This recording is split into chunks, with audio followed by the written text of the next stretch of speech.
God doesn't give this amazing power of faith, this power superior to all earthly powers, mountain-moving power of faith to a man who does not have love in his heart.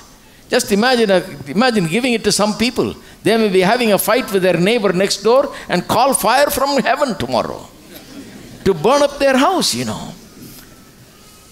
Because you don't believe me? Look at the disciples of Jesus.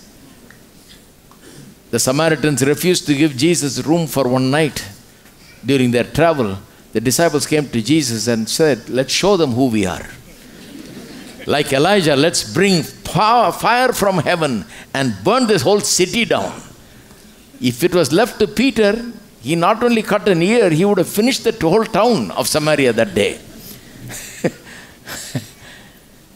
That's why God doesn't want this kind of faith to belong to such people that have hatred, that cannot forgive, that cannot have purity of heart, that don't operate by love. That is why Galatians 5:6 says, faith worketh by love.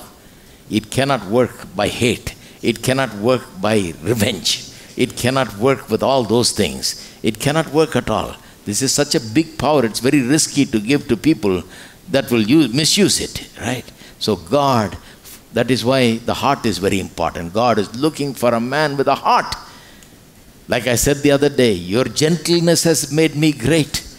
Greatness can be achieved with only a gentle heart. Jesus said, I am gentle. I am lowly. I am meek. Come to me. Learn from me, he says. He was great. He had so much power.